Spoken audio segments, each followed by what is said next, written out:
Friends खूब शीघ्र 2023 पुराणा वर्ष विदा हो 2024 नुआ वर्ष आसिया जाऊँगी। आम वैदिक ज्योतिष शास्त्र अनुसार एथर नुआ वर्ष आसिया पूर्वर ही माँ गजलक्ष्मी राजयोगर शुभ संजोग पड़ुछि।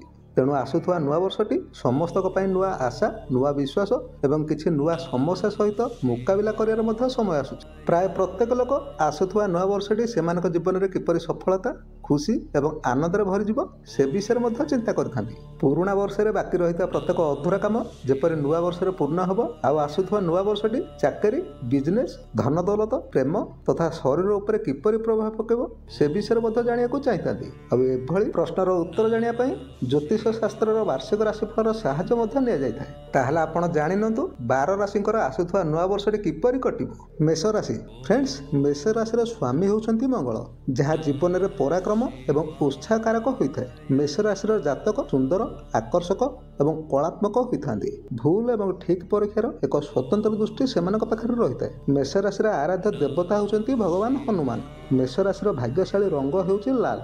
मेष राशि अनुकूल बार गुड़िक होउछि मंगलवार गुरुवार एवं रविवार। तेबे आसुवा नुआ वर्षर प्रथम मास गुड़िक मेष राशि मानी खूब अनुकूल रहिबो। विशेषकर जानुआरी नहीं अप्रैल पर्यंत सप्तम गृह गुरु दृष्टि कारण व्यवसाय तथा कर्म क्षेत्र में खूब सफलता पाइबे। राशि गुरु उपस्थिति नुआ विचारधारा और नुआ नुआ योजना प्रस्तुत कर साहाय्य करता है। तेबे मेष राशि द्वादश घरे राहु उपस्थिति कारण गुप्तर थिबा शत्रु काम में बाधा उत्पन्न करपारती जहां कि निज बुद्धि खटाई मेष राशि वाला यह खूब सहजरे पार पाइबे। फ्रेंड्स पारिवारिक दृष्टि आसुवा नुआ वर्षटी मेष राशि मान खूब अनुकूल हो पारे किंतु जेहेतु द्वादश गृह राहु एवं चतुर्थ गृह गुरु अवस्थित रहिबे तेणु किछिटा परिवार भितर समस्या उत्पन्न हो पारे। हेले गुरुर उपस्थिति चतुर्थ गृह थिबारु एथरु मेष राशि वाला खूब सहजरे मुकुली जिवे। मेष राशि पिलामानक क्षेत्र में आसुवा नुआ वर्षर प्रथम मास गुड़िक खूब अनुकूल रहिबो। पंचम गुरु एवं शनिक दृष्टि पिलामानकर खूब उन्नति हो। जदि घरे विवाह योग्य कौन संतान थाए तेबे 2024 रे विवाह निश्चय संपन्न हो पारे। फ्रेंड्स स्वास्थ्य दृष्टि 2024 टी मेष राशि खूब अनुकूल हम किंतु राहु एवं केतुंग गोचर जेहेतु द्वादश एवं षष्ठ स्थान रहिबो तेणु अचानक रोग बीमारी किंबा संक्रामक रोग ठारू टिके सावधान होकर रहिବାକୁ पड़िबो। आर्थिक दृष्टि नुआ वर्षटी मेष राशि अनुकूल रहिबो। चाकरी तथा व्यवसाय निश्चय उन्नति घटिबो। तेबे मेष राशि व्यक्ति निज नीच राशि प्रभाव बर्तिया मंगलवार को मंगलवार दिन हनुमान व्रत तथा हनुमान चालीसा पाठ करने सहित प्रतिदिन सूर्य को अर्घ्य निश्चय दियंतु। वृष राशि फ्रेंड्स वृष राशि स्वामी होउछंती शुक्र। साधारण भाव में वृष राशि व्यक्ति स्वभाव शांत एवं कोमल हृदय होता। वृष राशि व्यक्ति निज क्षमता विषय खूब भल भाव जानी था। यही राशि व्यक्ति दृढ़ निश्चय होगा सहित कठिन कठिन निष्पत्ति नेबारे से केबे भी पछ घुंचा दे न था। वृष राशि व्यक्ति खूब अनुशासित रही था। कौन सी काम को नजरअंदाज करवा से जमा भी पसंद नुह। निज क्यारियर दृष्टि आसुवा नुआ वर्षटी वृष राशि मान खूब अनुकूल। यही वर्ष शनि आपणक दशम भाग रहा कारण आपणक कड़ा परिश्रम फल आपको मिल। वर्षर आरंभ में द्वादश स्थान में गुरु गोचर कारण कार्य तथा व्यवसाय संबंधित प्रत्येक कार्य आप लाभवान हेबे। चाकरी क्षेत्र में आप मान सम्मान पाइबे। मे मासरू सप्तम भाग में गुरु एवं शनिंकर संयुक्त दृष्टि कारण आप व्यवसाय खूब लाभवान हेबे। तेबे मे मासरू नहीं सारा वर्ष आपणक राशि स्थान में गुरु व्यवसाय क्षेत्र में आपको नुआ नुआ अवसर प्रदान करेंगे। 11तम स्थान में राहु गोचर कारण आपण धन आगमन नुआ रास्ता खोजी पाइबे। तेबे पारिवारिक दृष्टि वर्ष आरंभर चतुर्थ स्थान में जेहेतु गुरु एवं शनिकर संयुक्त दृष्टि रहिबो तेणु परिवार भितर अनुकूलता रहिबो। परिवार भितर सहयोग तथा भावनात्मक दृष्टि आपण साहाय्य पाइबे। परिवार भितर पुत्र मानकर विवाह हो कि मांगलिक कार्य आप संपन्न करेंगे। राशि में गुरु ग्रह में अग्नितत्व रहुआ कारण पित्त तथा पेट संबंधित समस्यार आप सामना कर परिश्रम कारण आपणक आर्थिक स्थिति सुदृढ़ हेबो। आउ धन संबंधित अटकी प्रत्येक कार्य आपणकर 2024 निश्चय पूरा हेबो। फ्रेंड्स निज राशि में उपस्थित नकारात्मकता को दूर करने आपण माता पिता गुरु तथा साधु सन्यासी आशीर्वाद प्राप्त करंतु एवं मंदिर तथा धार्मिक स्थल में आपण कदली तथा लडू आदि वितरित करंतु एवं प्रतिदिन सकाळु आपण भगवान सूर्यनारायण को अर्घ्य दियंतु। मिथुन राशि फ्रेंड्स मिथुन राशि स्वामी होउछंती बुध। मिथुन राशि जातक खूब आकर्षित होगा सहित शारीरिक तथा मानसिक भाव में खूब मजबूत रही था। जीवन में किसी नुआ कर आग्रह से मन भर सबुबले उंकी मारे। ମିଥୁନ ରାଶିର ବ୍ୟକ୍ତି ବହୁମୁଖୀ ପ୍ରତିଭାର ଅଧିକାରୀ। ମିଥୁନ ରାଶିର ସ୍ୱାମୀ ଯେହେତୁ ବୁଧ, ତେଣୁ ନିଜ କହିବା ଶୈଳୀରେ ସେମାନେ ଅନ୍ୟକୁ ଆକର୍ଷିତ ମଧ୍ୟ କରିପାରନ୍ତି। କ୍ୟାରିୟର ଦୃଷ୍ଟିରୁ ମିଥୁନ ରାଶିର ଜାତକର ପ୍ରଥମ ମାସ ଗୁଡ଼ିକରେ ଯେହେତୁ ସପ୍ତମ ସ୍ଥାନରେ ଗୁରୁ ଅବସ୍ଥିତ, ଆଉ ଗୁରୁଙ୍କ ଦୃଷ୍ଟି କାରଣରୁ ବ୍ୟବସାୟରେ ସେମାନେ ଖୁବ୍ ଉନ୍ନତି କରିବେ। ନୂଆ ବ୍ୟବସାୟକୁ ଆରମ୍ଭ କରିବା ପାଇଁ ଏହି ସମୟ ସେମାନଙ୍କ ପାଇଁ ଖୁବ୍ ଅନୁକୂଳ। ବ୍ୟବସାୟ କ୍ଷେତ୍ରରେ ଭାଇମାନଙ୍କ ଦ୍ୱାରା ସାହାଯ୍ୟ ମଧ୍ୟ ମିଳିବ। ମିଥୁନ ରାଶିରେ ଏକାଦଶ ସ୍ଥାନରେ ଗୁରୁ ଏବଂ ଶନିଙ୍କ ଗୋଚର କାରଣରୁ ଅଧିକାରୀ ତଥା ବରିଷ୍ଠଙ୍କ ସହଯୋଗ ମଧ୍ୟ ମିଳିବ। ଆସୁଥିବା ନୂଆ ବର୍ଷରେ ଆପଣ ଖୁବ୍ ଅର୍ଥ ତ ରୋଜଗାର କରିବେ, କିନ୍ତୁ ସବୁଠାରୁ ବଡ଼ କଥା ହେଉଛି ଆପଣ ସେ ଅର୍ଥକୁ ସଞ୍ଚୟ କରିବାକୁ ମଧ୍ୟ ଚିନ୍ତା କରିବେ। ଫ୍ରେଣ୍ଡସ୍, ମିଥୁନ ରାଶିର ଅପ୍ରିଲ ପରଠାରୁ ଗୁରୁର ଗୋଚର ଦ୍ୱାଦଶ ସ୍ଥାନରେ ରହିବା କାରଣରୁ ଆପଣଙ୍କର ଅଧିକ ଖର୍ଚ୍ଚ ଯାତ୍ରାଗ୍ରସ୍ତରେ ହିଁ ଖର୍ଚ୍ଚ ହେବ। କୌଣସି ପ୍ରକାରର ଚିନ୍ତା ତଥା ସମସ୍ୟା ନ ରହିବା କାରଣରୁ ଏହି ବର୍ଷ ଆପଣଙ୍କର ସ୍ୱାସ୍ଥ୍ୟ ଖୁବ୍ ଅନୁକୂଳ ମଧ୍ୟ ରହିବ।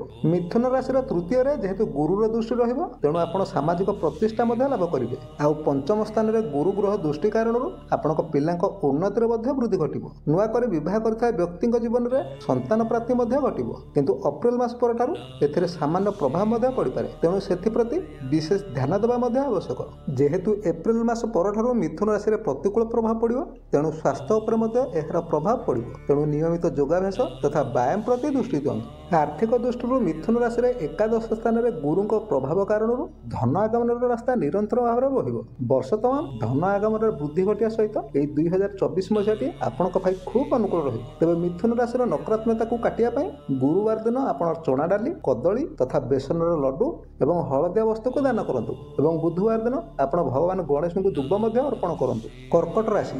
ଫ୍ରେଣ୍ଡସ୍, କର୍କଟ ରାଶିର ସ୍ୱାମୀ ହେଉଛନ୍ତି ଚନ୍ଦ୍ରମା। ସ୍ୱଭାବ ଦୃଷ୍ଟିରୁ କର୍କଟ ରାଶିର ଜାତକ ଖୁବ୍ ଭାବୁକ ହେବା ସହିତ ଅନ୍ୟଙ୍କ ଜୀବନ ଉପରେ ଖୁବ୍ ମତଲବ ମଧ୍ୟ ରଖିଥାନ୍ତି। ଏହି ରାଶିରେ ଜନ୍ମିତ ବ୍ୟକ୍ତି ନିଜ ଜନ୍ମସ୍ଥଳୀ ପ୍ରତି ବିଶେଷ ଆକର୍ଷଣ ରହିଥାଏ, କିନ୍ତୁ ଚନ୍ଦ୍ରମାଙ୍କ ପ୍ରଭାବ କାରଣରୁ ଏହି ରାଶିର ବ୍ୟକ୍ତିକୁ ବାରମ୍ବାର ସ୍ଥାନ ପରିବର୍ତ୍ତନ କରିବାକୁ ମଧ୍ୟ ପଡ଼ିଥାଏ। କ୍ୟାରିୟର ଦୃଷ୍ଟିରୁ ବର୍ଷ ଆରମ୍ଭରୁ ଦେବଗୁରୁ ବୃହସ୍ପତି ଜାତକର ଦଶମ ଭାଗରେ ନିଜର ପ୍ରଭାବ ଦେଖାଇବା କାରଣରୁ ଜାତକ ନିଜ କାର୍ଯ୍ୟକ୍ଷେତ୍ରରେ ଖୁବ୍ ପ୍ରଭାବିତ ମଧ୍ୟ ହୋଇଥାନ୍ତି, ଆଉ ତା ସହିତ ଲାଭବାନ ମଧ୍ୟ ହେବେ। ଏହି ଏପ୍ରିଲ ମାସରେ ଏକାଦଶ ସ୍ଥାନରେ ଗୁରୁଙ୍କ ପ୍ରଭାବ କାରଣରୁ ସେମାନେ ବ୍ୟବସାୟ କ୍ଷେତ୍ରରେ ଖୁବ୍ ବୃଦ୍ଧି ମଧ୍ୟ କରିବେ, କିନ୍ତୁ ରାଶିର ଅଷ୍ଟମ ସ୍ଥାନରେ ଶନିଙ୍କ ଦୃଷ୍ଟି କାରଣରୁ ବ୍ୟବସାୟ କ୍ଷେତ୍ରରେ ସେମାନଙ୍କୁ ବିରୋଧର ମଧ୍ୟ ସାମ୍ନା କରିବାକୁ ପଡ଼ିବ। ଫ୍ରେଣ୍ଡସ୍, ପାରିବାରିକ ଦୃଷ୍ଟିରୁ ଚତୁର୍ଥ ସ୍ଥାନରେ ଯେହେତୁ ଗୁରୁଙ୍କ ଅବସ୍ଥିତି ରହୁଛି, ତେଣୁ ପରିବାରରେ ସୁଖ ଶାନ୍ତି ମଧ୍ୟ ବଜାୟ ରହିବ। ନିଜ ଜୀବନସାଥୀ ସହ ସେମାନଙ୍କର ସମ୍ପର୍କ ଖୁବ୍ ଘନିଷ୍ଠ ମଧ୍ୟ ହେବ। ସ୍ୱାସ୍ଥ୍ୟ ଦୃଷ୍ଟିରୁ ଯେହେତୁ କର୍କଟ ରାଶିର ଅଷ୍ଟମ ସ୍ଥାନରେ ଶନିଙ୍କ ଗୋଚର ରହୁଛି, ତେଣୁ ମାନସିକ ଭାବରେ ସେମାନେ ଖୁବ୍ ବିଷାଦଗ୍ରସ୍ତ ମଧ୍ୟ ରହିବେ।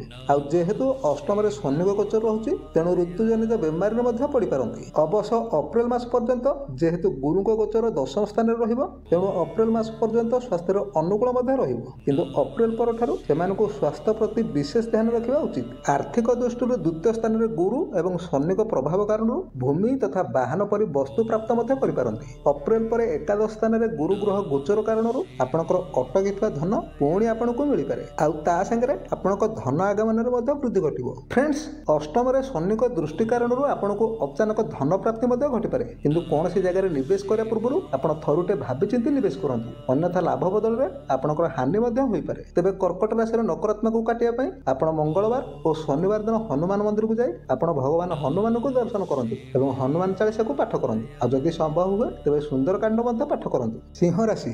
ଫ୍ରେଣ୍ଡସ୍, ସିଂହ ରାଶିର ସ୍ୱାମୀ ହେଉଛନ୍ତି ସୂର୍ଯ୍ୟ। ସିଂହ ରାଶିର ଜାତକ ସ୍ୱଭାବରେ ସାହସୀ ଏବଂ ଦୃଢ଼ ନିଶ୍ଚୟୀ ହୋଇଥାନ୍ତି। ଏହି ରାଶିର ଜାତକର ସ୍ୱଭାବ ଖୁବ୍ ଜୋସିଲା ମଧ୍ୟ ରହିଥାଏ। ସିଂହ ରାଶିର ଏହି ସ୍ୱଭାବ କାରଣରୁ ସେମାନେ ଅନ୍ୟମାନଙ୍କ କ୍ଷେତ୍ରରେ ସମ୍ମାନିତ ମଧ୍ୟ ହୋଇଥାନ୍ତି। ତେବେ କ୍ୟାରିୟର ଦୃଷ୍ଟିରୁ ଯେହେତୁ ଏ ବର୍ଷ ସିଂହ ରାଶିର ଜାତକର ସପ୍ତମ ସ୍ଥାନରେ ଶନିଙ୍କ ପ୍ରଭାବ ରହୁଛି, ତେଣୁ ବ୍ୟବସାୟ କ୍ଷେତ୍ରରେ ସେମାନଙ୍କୁ ସଫଳତା ମିଳିବ, କିନ୍ତୁ ସଫଳତାର ପ୍ରଗତି ଶନିଙ୍କ କାରଣରୁ ଖୁବ୍ ଧୀମା ରହିବ। ଯଦି ପାର୍ଟନରସିପରେ କୌଣସି ବ୍ୟବସାୟ କରୁଛନ୍ତି, ତେବେ ଇଚ୍ଛିତ ଧନ ଏ ବର୍ଷ ଆପଣଙ୍କୁ ନିଶ୍ଚୟ ପ୍ରାପ୍ତ ହେବ ଏବଂ ବ୍ୟବସାୟରେ ଆପଣ ନିଶ୍ଚୟ ଲାଭବାନ ହେବେ। ଅପ୍ରିଲ ମାସ ପରେ ଯେହେତୁ ଗୁରୁଙ୍କ ଗୋଚର ଦଶମ ଭାଗରେ ରହିବ, ତେଣୁ ଅଧିକାରୀ କିମ୍ବା ବରିଷ୍ଠ ଲୋକଙ୍କର ସହଯୋଗ ମଧ୍ୟ ମିଳିବ। ଚାକିରି କରୁଥିବା ବ୍ୟକ୍ତି ଚାକିରି କ୍ଷେତ୍ରରେ ପଦୋନ୍ନତି ମଧ୍ୟ ପାଇପାରନ୍ତି, ଆଉ ଭୂମି କ୍ଷେତ୍ରରେ କାମ କରୁଥିବା ଲୋକ ଏ ବର୍ଷ ଖୁବ୍ ଲାଭବାନ ହେବେ। ପାରିବାରିକ ଦୃଷ୍ଟିରୁ ବର୍ଷ ଆରମ୍ଭରୁ ବ୍ୟସ୍ତତା କାରଣରୁ ଆପଣ ପରିବାରକୁ ଯଥେଷ୍ଟ ସମୟ ଦେଇପାରିବେନି, କିନ୍ତୁ ପରିବାର ଭିତରେ ପରସ୍ପର ପ୍ରତି ସହଯୋଗ ଏବଂ ସାହାଯ୍ୟ ମନୋବୃତ୍ତିରେ ବୃଦ୍ଧି ଘଟିବ। ପିତାଙ୍କ ପାଇଁ ଏହି ସମୟ ଖୁବ୍ ଭଲ, କିନ୍ତୁ ଶ୍ୱଶୁର ଘର ତରଫରୁ କିଛି ସମସ୍ୟା ମଧ୍ୟ ଉପୁଜିପାରେ। ଫ୍ରେଣ୍ଡସ୍, ସିଂହ ରାଶିରେ ପଞ୍ଚମ ସ୍ଥାନରେ ଗୁରୁଙ୍କ ପ୍ରଭାବରୁ ନବବିବାହିତ ଯୋଡ଼ି ସନ୍ତାନ ସନ୍ତାନ ପ୍ରାପ୍ତ ମଧ୍ୟ କରିପାରନ୍ତି। ତେବେ ସିଂହ ରାଶିର ଜାତକ ସାରା ବର୍ଷ ରାହୁ ଗ୍ରହକୁ ସତର୍କ ରହିବା ଉଚିତ, କାହିଁକି ନା ରାହୁର ଗୋଚର ଯେହେତୁ ସିଂହ ରାଶିର ଅଷ୍ଟମ ଭାଗରେ ରହିବ, ତେଣୁ ଛୋଟ ମୋଟ ଦୁର୍ଘଟଣା ଏବଂ ପରିବାର ଭିତରେ ବାଦ ବିବାଦ ଲାଗି ରହିବ। ସ୍ୱାସ୍ଥ୍ୟ ଦୃଷ୍ଟିରୁ ଏ ବର୍ଷ ଅପ୍ରିଲ ପରେ ନବମରେ ଗୁରୁ ଏବଂ ପଞ୍ଚମରେ ଦୃଷ୍ଟି ଲଗ୍ନ କାରଣରୁ ଶରୀର ନିରୋଗ ରହିବା ସହିତ କାର୍ଯ୍ୟକ୍ଷମତାରେ ମଧ୍ୟ ବୃଦ୍ଧି ଘଟିବ। କିନ୍ତୁ ଗୁରୁ ଗ୍ରହ ଗୋଚର ବାଦ ଅଷ୍ଟମରେ ରାହୁ ଅଚାନକ ସ୍ୱାସ୍ଥ୍ୟକୁ ପ୍ରଭାବିତ ମଧ୍ୟ କରିପାରେ, ତେଣୁ ସ୍ୱାସ୍ଥ୍ୟ ପ୍ରତି ଏ ବର୍ଷ ସତର୍କ ରହିବା ଆବଶ୍ୟକ। ଆର୍ଥିକ ଦୃଷ୍ଟିରୁ ଏ ବର୍ଷ ଅପ୍ରିଲ ବାଦ ଚତୁର୍ଥରେ ଗୁରୁ ଏବଂ ଶନିଙ୍କ ସଂଯୁକ୍ତ ଦୃଷ୍ଟି ଆପଣଙ୍କୁ ଭୂମି, ଭବନ ତଥା ବାହନ ପ୍ରାପ୍ତି କରାଇପାରେ। କିନ୍ତୁ ରାହୁ ଗ୍ରହର ଗୋଚର ଅଷ୍ଟମ ସ୍ଥାନରେ ରହିବା କାରଣରୁ ସେୟାର ବଜାରରେ ନିବେଶ ଏ ବର୍ଷ ଆପଣଙ୍କ ପାଇଁ ଅନୁକୂଳ ଜମା ବି ରହିବନି। ରାହୁ ଏବଂ କେତୁ ପୈତୃକ ସମ୍ପତ୍ତିରେ ବିବାଦ ମଧ୍ୟ କରିପାରନ୍ତି। ଏ ବର୍ଷ ସୂର୍ଯ୍ୟଙ୍କୁ ଅର୍ଘ୍ୟ ଦେବା ଆପଣଙ୍କ ପାଇଁ ଖୁବ୍ ଲାଭ ହେବ। ଶୁକ୍ରବାରକୁ ମା ଦୁର୍ଗାଙ୍କ ସପ୍ତଶତୀ ପାଠ କରିବା ସହିତ ମା ଦୁର୍ଗାଙ୍କ ମନ୍ଦିର ଯାଇ ଆପଣ ମାଙ୍କୁ ନଡ଼ିଆ ଏବଂ ଚୂନରେ ଦାନ କରନ୍ତୁ, ଆପଣଙ୍କର ନିଶ୍ଚୟ ମଙ୍ଗଳ ହେବ।